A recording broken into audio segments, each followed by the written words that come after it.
మీకోసం తెచ్చింది necklace Mela flat 9.99 VA తో నవంబర్ 29 నుండి డిసెంబర్ 7 వరకు హిల్స్ బ్రాంచ్ త్వరలో ప్రారంభం. నమస్తే రమ్మగారు. నమస్తే జయ.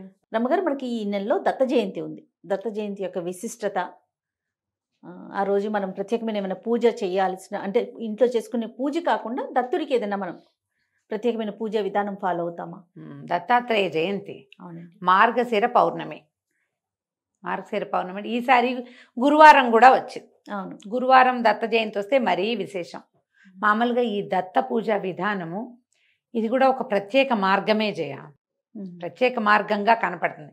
మనం అందరం సాయిబాబా గుళ్ళు కనపడితే వెళ్ళిపోతాము. ఏ శ్రీపాద కొన్ని చోట్ల దత్తాత్రేయుల వారి దర్శనం ఉంటే దండం పెట్టుకుంటాము, అందరూ చేస్తారు. అవును. అయితే కేవలం దత్తుడినే పూజించే వాళ్ళు కూడా ఒక కల్ట్ కనపడుతుంది మనకి. ఎక్కువగా మహారాష్ట్రియన్స్, కన్నడిగులు వీళ్ళు ఎక్కువ దత్తభక్తులుగా కనిపిస్తారు. మన ప్రాంతంలో కూడా పూర్తిగా దత్తుడినే పూజించే విధానం ఉన్నది. కొంత కల్ట్, ఒక చిన్న జనం ఉన్నారు. వీళ్ళు గురు చరిత్ర, దత్తాత్రేయ చరిత్ర, శ్రీపాద శ్రీవల్లభ చరితామృతము వీటిని ఫాలో అవుతారు. శ్రీపాద శ్రీవల్లభ చరితామృతం నేను కూడా చెప్పేగా నీకు. అవునండి. గురువారం పారాయణ చేసుకోవచ్చు అని. ఏమిటంటే గురువు యొక్క పూజా విధానం ఇది. దత్తాత్రేయుల వారు ముగ్గురు త్రిమూర్తుల యొక్క అంశతోటి జన్మించారని చెప్తారు. అత్రి మహర్షి, అనసూయాదేవి వారికి ఈ కుమారులుగా జన్మించారు. 3 ముఖాలు తోటి, 3 బ్రహ్మ విష్ణు మహేశ్వరుల స్వరూపంగానే దత్తాత్రేయుల స్వామివారు మనకి దర్శనమిస్తారు. దత్తాత్రేయుల వారి కథ చెప్పుకోవటం, కార్తవీర్యార్జునుడు దత్తారాధనే చేశాడని చెప్తారు. విశేషంగా దత్తాత్రేయ వారిని సేవించిన వాళ్ళకి జ్ఞానం పెరుగుతుంది. ఓకే. నాలెడ్జ్ కావాలనుకున్న వాళ్ళు దత్తభక్తిని అవలంబించాలి. ఈ గురుచరిత్ర అవి పారాయణ చేసినా కూడా మంచిదే. ఈ రోజున ఈ దత్తాత్రేయుల వారి దేవస్థానాలు చుట్టుపక్కల ఎక్కడైనా ఉంటే మనం దేవాలయ దర్శనం చేసుకోవచ్చు. ఉదయం పొద్దున్నే స్నానం చేసి తెల్లవారంగానే స్నానం చేయటం, తర్వాత కొంచెం పూజా విధానం చేసుకోవటం, దత్తాత్రేయుల వారిని పూజించుకోవటం. దత్త పూజా విధానం పుస్తకాలు కూడా కనిపిస్తాయి. పూజ చేసుకోవటము. ఎక్కువగా సిరా ఏమంటారు దీన్ని, హల్వా చేసి పెడతారు. రవ కేసరి, సొరకాయతో చేసే హల్వా, గోధుమ రవ్వతో చేసే హల్వా చేసి నివేదన చేసుకుంటారు. విశేషంగా ఎవరికైనా భోజనం పెట్టటము, దానం చేయటము, పుస్తకాలు దానం చేయటము అవి చాలా మంచిది. పౌర్ణమి నాడు వస్తుంది దత్త జయంతి. మార్గశిర పౌర్ణమి అంటే ఇప్పుడు దగ్గరలోకి వచ్చేసింది కదా. ఈ సంవత్సరం 4వ తారీఖు వచ్చింది, డిసెంబర్ 4. కాస్త ముందు వెనకగా అవుతుంది. మార్గశిర పౌర్ణమి ఎప్పుడైతే అప్పుడు దత్త జయంతి. దేవాలయ దర్శనం చేసుకోవటం, ఎక్కడ మన చుట్టుపక్కల దత్తుల వారి దేవాలయం ఉన్నా లేదా పెద్ద వేరే దేవస్థానంలో దత్తాత్రేయ స్వామి వారి దర్శనం లభించినా వారిని దర్శనం చేసుకోవచ్చు. ఓకే. తర్వాత పటిక బెల్లం లాంటిది పంచిపెట్టటము, పటిక బెల్లం పంచిపెడతారు. పుస్తకాలు పంచిపెట్టచ్చు. ఏదైనా గురుచరిత్ర లాంటిది పారాయణ చేసుకోవచ్చు. గురుచరిత్ర పుస్తకాలు కూడా ఎవరికైనా ఇవ్వచ్చు ఈ రోజున. అది కూడా చాలా విశేషమైన ఫలితాన్ని ఇస్తుంది. ఈ గురుచరిత్రలో మనకి దత్తాత్రేయుల వారు ఆయన శ్రీపాద శ్రీవల్లభులుగా జన్మించింది. ఈ చరితామృతంలో ఈ దత్తాత్రేయుల వారు పుట్టిన కథే కాకుండా ఆయన అవతారాలుగా భావించేటువంటి దత్తాత్రేయుల వారు, అది మన శ్రీపాద శ్రీవల్లభులు, తర్వాత నృసింహ సరస్వతి స్వామి, ఇట్లా ఆ పరంపరలో జన్మించిన వాళ్ళు చాలా మంది కథల్ని మనం అందులో చూస్తాం. దత్తులది ఒక పరంపర. ఓకే. ఆయన అంశతోటి జన్మించిన వాళ్ళ గాథలు కూడా మనకు ఆ పుస్తకాల్లో కనిపిస్తాయి. మేము ఎక్కడికి వెళ్ళాం, మాణిక్ నగర్ అని ఒక చోటకు వెళ్ళాం.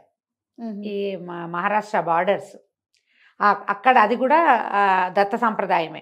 తర్వాత అక్కల్కోట్ ఒకటి వెళ్ళాం, గాణ్గాపూర్ వెళ్తారు. ఇవి కాకుండా మళ్ళీ మనకి ఇంకొకటి ఉంది, కురుంగడ్డ అంటారు, కురువపురం. ఇవన్నీ కూడా దత్త సాంప్రదాయాన్ని అనుసరించే దేవస్థానాలు మనకి మన ప్రాంతాల్లో కనపడేవి.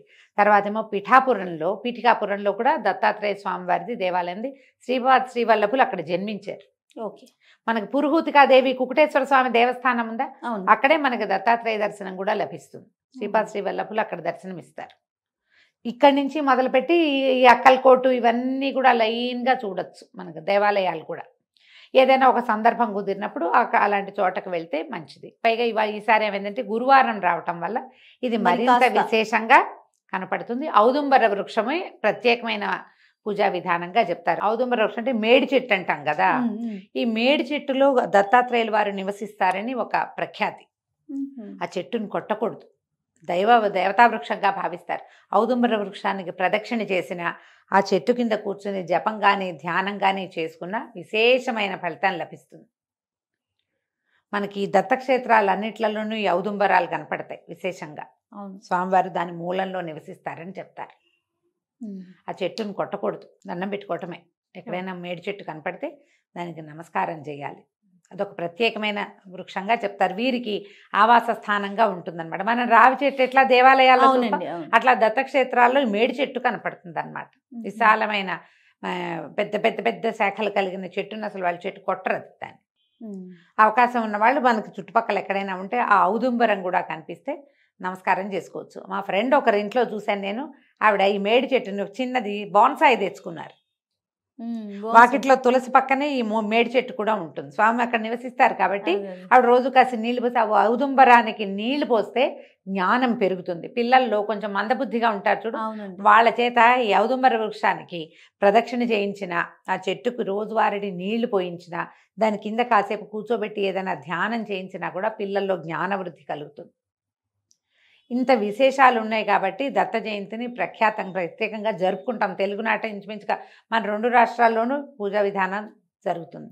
మీరు ఇప్పటిదాకా చేయకపోయినా మరి ఇంట్లో చేసుకున్నా, ఏదో పూజ చేసుకున్నా వారికి సంబంధించిన ఒక స్తోత్రం చదువుకుంటాం. అవును, అంతే కదా.